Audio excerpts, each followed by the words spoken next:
तो मैंने ये कहा था, भाई देखो, कोई जितना हमें सम्मान देगा हम उससे बढ़ के देंगे, कोई नहीं देगा तो हम जैसा है वैसा ही बर्ताव करेंगे।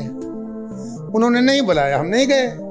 चर्चा चल रही है कि भीतरघात की खबरों में आपका भी नाम है। जहां तक मेरे नाम की बात है, पहले बात तो ये कि मेरे से स्वयं उम्मीदवार ने मेरे बारे में पीछे से ये कहा है कि मुझे आवश्यकता नहीं है। तो अगर अवसर मिला तो ये पहलवान हमेशा कुश्ती लड़ने के लिए तैयार रहता है।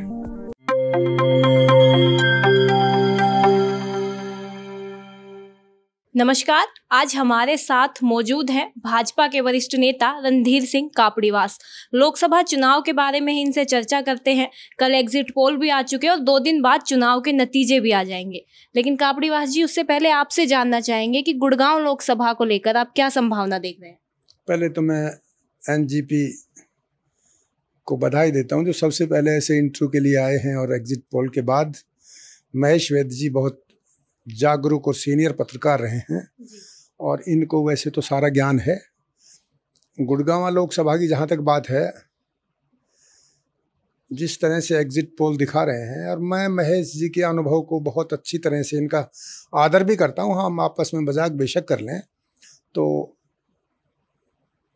काफ़ी वो अच्छी वोटों से हमारी पार्टी का उम्मीदवार जीतने वाला है। अगर देखा जाए अंदाजन कितनी अच्छी वोटों से, क्या मार्जिन रह सकता है?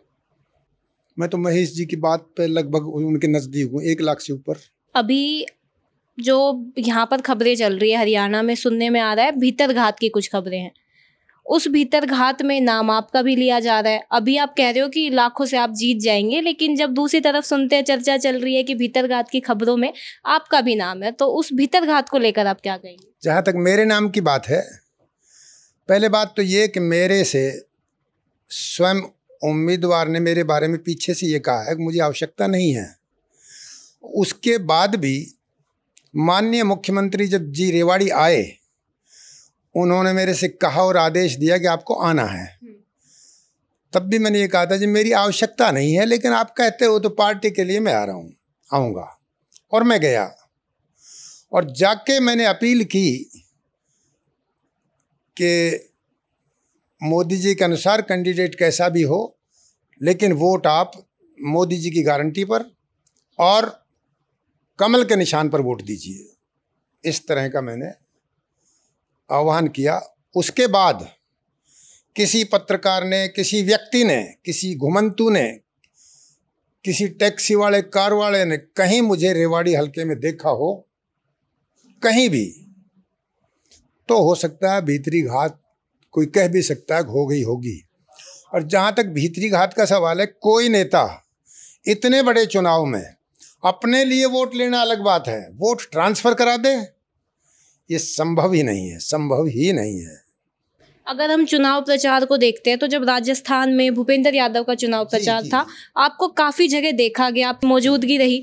लेकिन जब गुड़गांव लोकसभा की बात आती है तो कापड़ीवास जी मोती चौक पर तो दिखे, बाकी कहीं हमें दिखाई नहीं दिए। भूपेंद्र यादव जी जब यहाँ से गुजरते थे तो मेरे पास फ़ोन करके जाते थे, भाई साहब मेरा वहाँ प्रोग्राम है, आप चल पाओगे?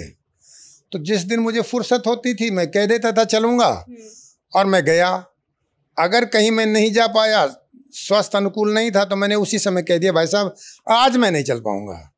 इसलिए जब कोई उम्मीदवार बड़े आदर के साथ बुलाता है और कहता है फिर मेरी पार्टी मोदी जी के नाम का चुनाव, मोदी जी का जलवा, तो हम बड़े जोश से जाते थे। यहाँ भी अगर उम्मीदवार हमको इसी तरह सम्मान देता, कहता, तो हम उसी तरह से जाते।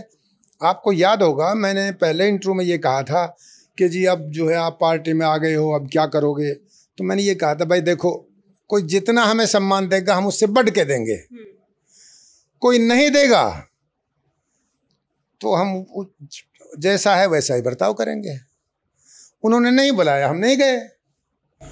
मोती चौक पर जब मनोहर लाल आए थे जनसभा के दौरान, तो आपने उनसे कहा था मेरा दर्द समझिए। उस पर उन्होंने आपको लाल कृष्ण आडवाणी की तरह मार्गदर्शक की भूमिका में डाल दिया था। जी हाँ। तो क्या अब ये समझ लिया जाए कि जो आपकी राजनीतिक विरासत है वो मुकेश कापड़ीवास को जाने वाली है? देखो बहन, ऐसा है कि कोई आदमी किसी की भूमिका तय नहीं कर सकता।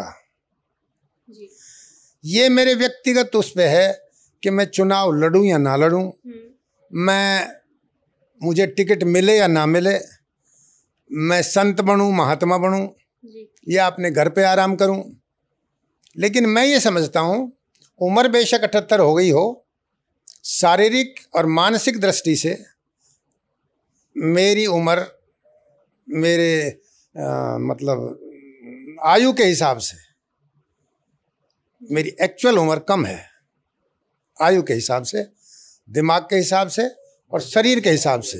तो अगर अवसर मिला तो ये पहलवान हमेशा कुश्ती लड़ने के लिए तैयार रहता है। आप वरिष्ठ नेता हैं, तो आपसे यहाँ की भी बात कर लेते हैं। गुड़गांव की तो हो गई है, पूरे हरियाणा की अगर बात करते हैं तो पूरे हरियाणा में भाजपा की क्या संभावना देख रहे हैं? देखो जी, मैं तो ये मान रहा था पहले भी, हमारी पार्टी का लक्ष्य था 10 की 10 सीटें, लेकिन कभी कभी ऐसा लगता था कि ये 8 और 2 हो सकती हैं। आदमी की कल्पना ही होती है। अब एग्जिट पोल कुछ बड़ा घट के दिखा देते हैं, मुझे नहीं लगता कि ऐसा कोई ज़्यादा चमत्कार होने वाला है। ज़्यादा सीटें बीजेपी की आएंगी। धन्यवाद।